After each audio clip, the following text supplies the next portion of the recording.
Hello and welcome to Dialogue. The international academic community has a long history of studying politics from the perspective of civilization, but some say the Western mainstream has not paid much attention to the possibility that Asian civilizations can be integrated with the modern state.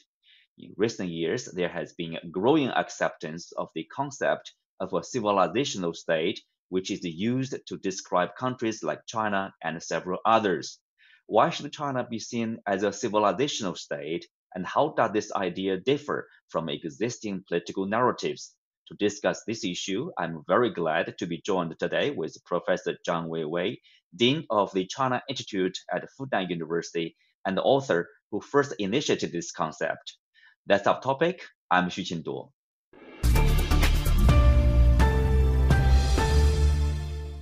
Thank you, Professor Zhang, for accepting our interview. Let's start, this idea, civilizational state. You are believed to be the first to put forward such a concept.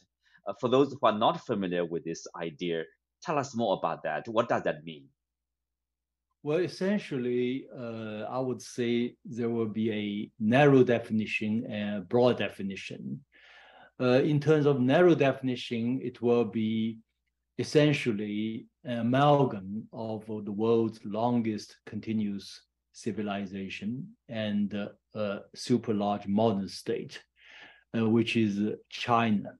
So I established China as a civilization state's what I call ideal type. And then in a broad sense, it could mean, a major civilization mixed with a kind of modern state. So I would say both narrow and broad definitions are there. Yeah. Mm-hmm. Well, there's a questioning about whether the Asian civilizational state like China can overcome the challenges and become a modern state, as you said. But you would see that there is a coexistence, Asian civilization and a modern state. They can become one. Tell us more about that. No, that's very much a feature of modern China today. It's really a blend of the ancient and the new. In many ways, it's really a kind of tremendous success of the Chinese model of development. In other words, whatever you see in China, China's success, you can trace the origin in the ancient times. For instance, even for a project like high-speed trains, if you look at the Chinese traditions, and China has a long history of building huge, larger scale infrastructure projects for this kind of civilization, for this unified country. For instance, we have the Great Wall, which is as long as over 20,000 kilometers with over 1,000, 2,000 years of history. Same with the Grand Canal, it's close to 2,000 kilometers long. It's a vertical line from Beijing to Hangzhou, built, you can trace back at least to the Sui dynasty, which was close to 1,500 years. It's already there in the past and today.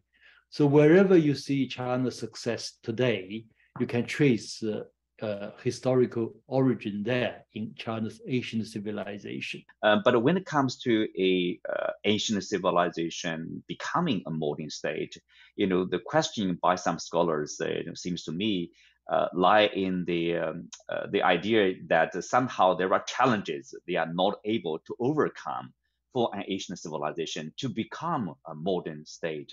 So for you, what are the key factors for Asian civilization to become a modern state? In the case of China, we have turned these civilizational features, these old features, into China's advantages. And I'll give you an example. China has a super large population, which is inheritance from the past. China has been a populous country and then world's most populous country. Yet it's both old, it's inheritance from the past, it's also new in the sense that this population, 1.4 billion people, are well educated. And China every year produces more engineers than the Western countries combined. This fact alone changes the global landscape. And this is why China can build up its whole manufacturing industries. China become actually the largest industrial and manufacturing power since the year 2010. Now China's industrial manufacturing capacity is larger than the combined manufacturing power of United States, Germany, Japan, and more. And so that has to do with this old and new. That's very important. In other words, it's not old for the sake of old civilization for the sake of old civilization. You can identify why we're able to make this old to serve today, to serve China's modernization. So that's make Chinese case, fascinating. Yeah. Professor Zhang, what you said reminds me of this, theory or idea, end of history. Like every country will become a modernized, will become a Western-style democracy if they pursue modernization. So obviously, the Chinese development seems to prove that the bankruptcy of that theory. You're right. Actually, the civilizational state narrative or civilizational state theory is just contrary to this end of history thesis. Indeed, today, as you know, many other countries like Russia, India, and more also claim themselves to be civilizational state. I think their basic assumption is we're fed up with the Western lecturing and Western imposition of so-called universal value. There's only one model, Western political model. With civilization state, we remind them, mind your own business. We're a unique civilization. We're much older than you. In the case of China, over the past 2,000 years, at least 1,800 years, China has been a more developed, larger economy than the Western economies. So this rise of the West in the past 2,000 years as a landscape background, you will see it's an aberration of history. In most cases, most of the time in the past 2,000 years, China was a much larger economy and more developed economy. And so, in other words, this end of history thesis is, to be honest, a fallacy. I had debate with Fukuyama back 11 or 12 years ago, and I said it's not the end of history, the end of history. Obviously, with this long historical perspective, you will see history in a very different way. You can look at the Western model in historical perspective, its strengths, its weaknesses, and its decline. History evolves in its own course. And at the recently concluded the 20th National Congress of the Communist Party of China, Xi Jinping mentioned in his report about building the Chinese modernization. What would you say about the modernity or the features of the Chinese modernization? General Secretary Xi Jinping talked at length about this Chinese modernization.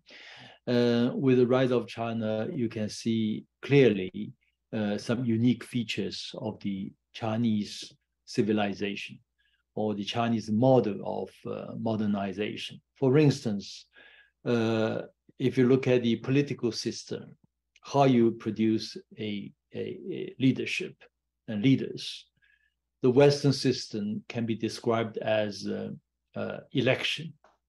And the Chinese system is, I call selection plus election, selection first and then election. And which system is better? I think arguably the Chinese one is better or much better. because if you look at the profiles of China's top echelon leaders, in most cases, they've served more than 2 terms as the number one of a Chinese province, which means they have literally governed over 100 million people before they come to their present positions. So the Chinese core leadership is by far more competent than the Western politicians. So this is something so basic. So selection is something from the Chinese civilizational tradition, because we invented the civil servant examination system called the Keju in Sui Dynasty, close to 1,500 years ago. You can even trace earlier, we have Chaji and other practices.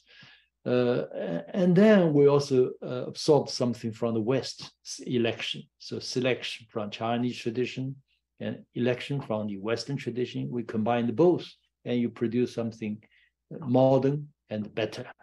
That's why I often say in the Chinese model, and what China is doing today is in many ways redefine what constitutes modernization and modernity. I'll give another example. If you look at the Chinese economic model, it's called the socialist market economy. It's essentially a mixed economy. The role of the state and the role of the market, the role of the state-owned enterprises and the role of private enterprises, they complement each other. So this is a great model.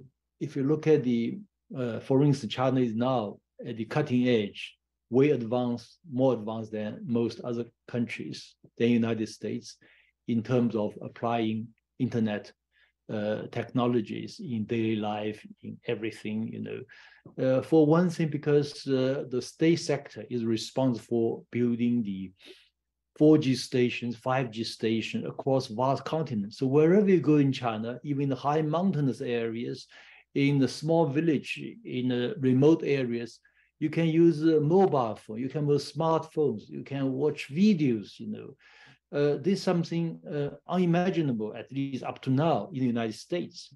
Beyond major city, you don't have any connections or Wi-Fi, whatever, because private enterprises are unwilling to build this kind of infrastructural projects, which will not make money for them.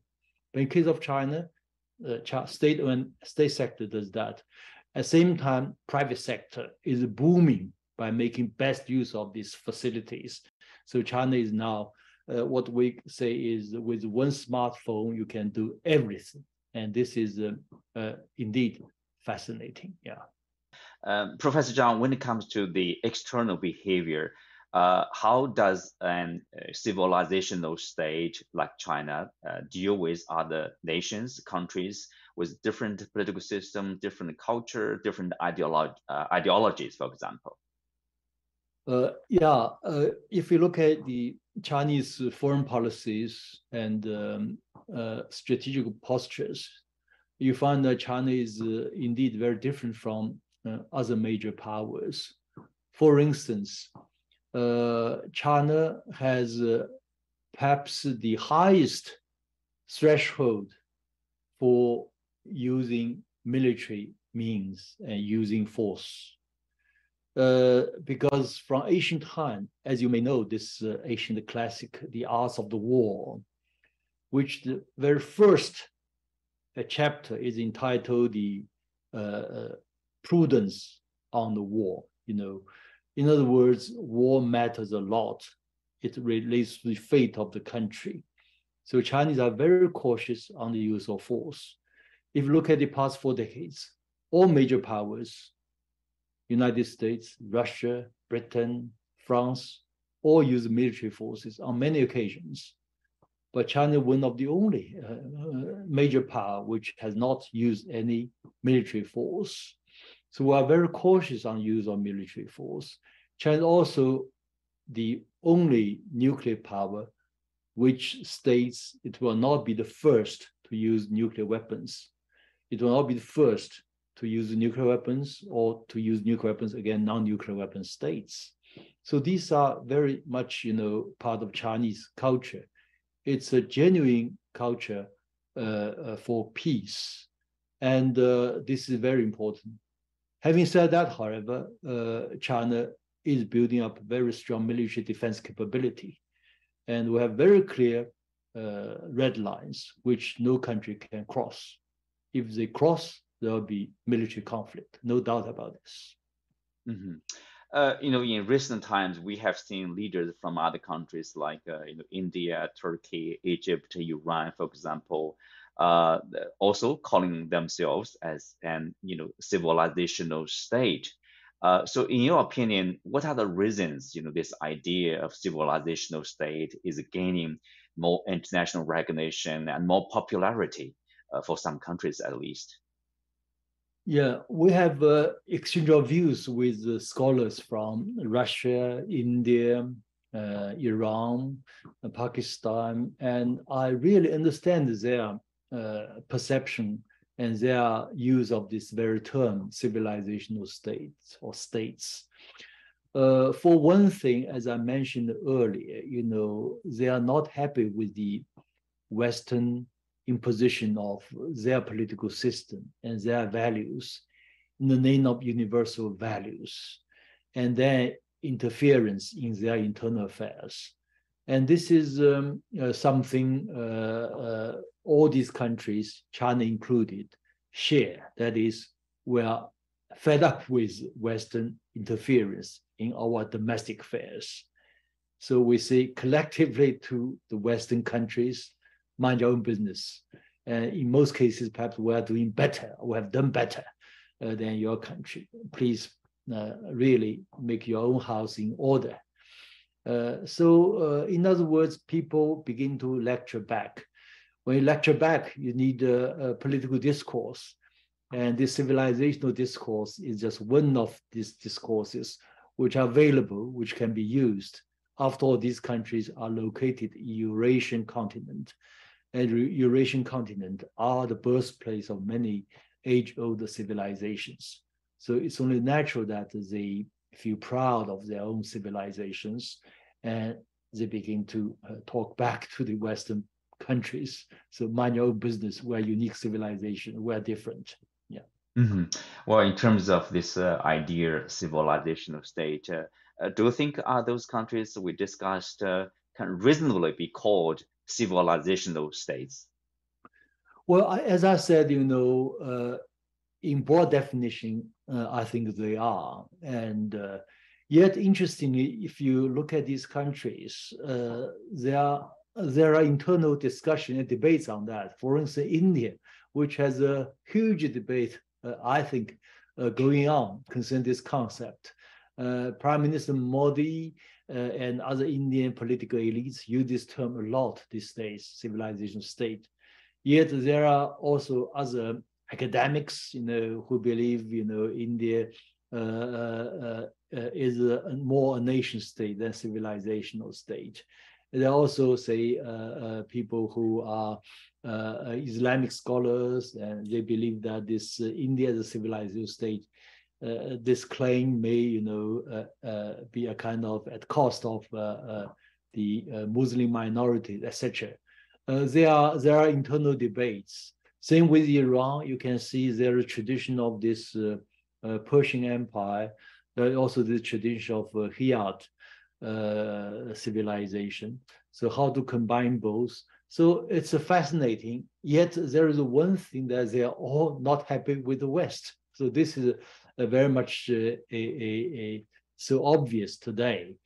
That's why if you look at the Western media, whether Economist or Financial Times, they try to claim that the civilizational state is a kind of challenge to the what they call the liberal world order. And it is a challenge. Yeah. Mhm.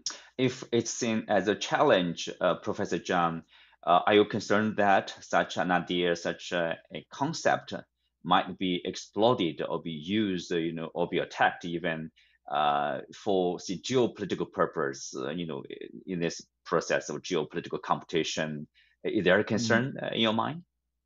Yeah, it's in a way difficult to avoid because, as a saying goes, you have a 1,000 Hamlets in the eyes of 1,000 readers of Hamlet. Each one Yes. has its own interpretations. Even today, if you look at the Western mainstream media, sometimes they describe civilizational state narrative as a kind of defense of authoritarianism, autocracy, whatever. Indeed, this whole idea of civilization state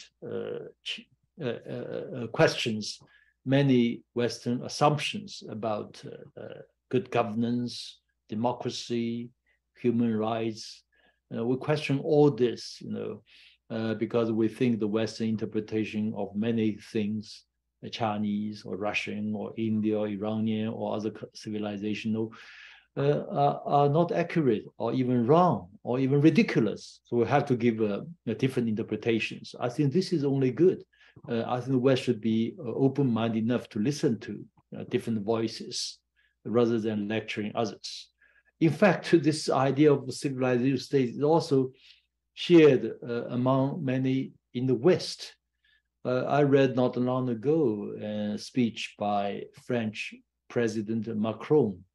To be honest, I detect his admiration for civilizational state.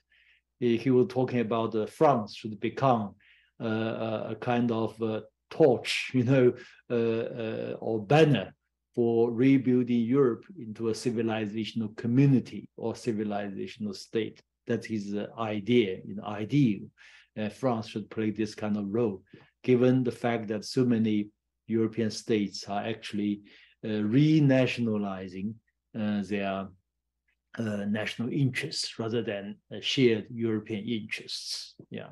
And this idea, or civilizational state, does it represent an alternative system to the Western style of democracy? It's like a challenge to Western democracy, or it's, as you mentioned, it's inclusive. It seems to me it does not seek confrontation. It seeks instead coexistence, the cooperation. No, I think the Western model is one model, and there should be other models. And Chinese model is another model. There could be Russian model, Indian model, Turkey model, Iranian model, etc. So I think the basic message from this idea of civilizational state is each every nation should explore its own traditions, make best use of its traditions. And then each every nation should try to explore its own way to success, to modernization, in the light of its own national conditions, in the light of its own civilizational conditions. So this will be a message from this whole theory of civilization state. And each every nation should explore their own approach. And other experiences, other models, whether the Western, Eastern, or the Chinese, should be a reference rather than they should copy other models blindly, which will lead nowhere. Mm-hmm. Professor Zhang, we are living in a time of, multiple crises, food and energy shortages, the inflationary pressure, conflicts in Ukraine, and climate change, you name it, a lot of crises. And I think countries are working hard to pursue, what is the best governance system, probably superiority is not permanent with a particular political system. And so we're in the process of exploring a better system and with advantages so that it can help us solve the current challenges. Yeah, indeed, if you look at the rise of China, the very peaceful nature of the rise of China is impressive. Given the size of China's economy today and its pace of industrialization, I often say in the past 4 decades, China has gone through almost, one industrial revolution every 10 years. So I call the 4 industrial revolutions in one. over the past 4 decades. This kind of rapid process of industrialization and one industrial revolution after another is unprecedented in human history. Yet, China has managed this rise peacefully without firing a single shot. If you look at the past history of modernization, industrialization, Western powers, it's a rivalry for colonies, for natural resources, scrambling for Africa, and millions and millions of Indians in North America, South America were killed. So it's a history of wars and bloodshed. But the rise of China is so peaceful, is on the whole so beneficial to most countries. You just look at I checked the World Bank's report not long ago. Over the past 10 years, China contributed roughly 35% to the growth of the world economy, more than the combined contribution of the G7, which is, I don't remember exactly, I think it's 25, 27%. So China contributed far more to the growth of the world economy than the G7 combined. All this have been achieved in peace. That's why, we are really, fed up with the Western lecturing, especially Western media's biased coverage. Sometimes I display the Western mainstream media's coverage of China videos, and my audience in China, laugh their heads off. They are so ridiculous, so out of touch with the real China. So I think their media should try to be honest and report what most Chinese feel about their country. And it's not that difficult. You have so many opinion surveys and available by reputable international opinion survey companies. And the Chinese are among the most optimistic about their country and their future. And most Chinese, 90% also, think their country is in the right track. And if you look at the same poll for the Americans, for the Europeans, it's much lower. In other words, there are many problems in the world today, and the Chinese approach has offered many new possibilities. But I think many countries try to know China as it is. I went to Africa, they talk about looking east. I went to Latin America, they talk about learn from Chinese model. And even in the Middle East, you can see this steady rise, opinion surveys, more Chinese are really thinking that the Chinese approach is, you may call alternative, but I would say it's good for China. It may be good for other countries, at least as a reference for them.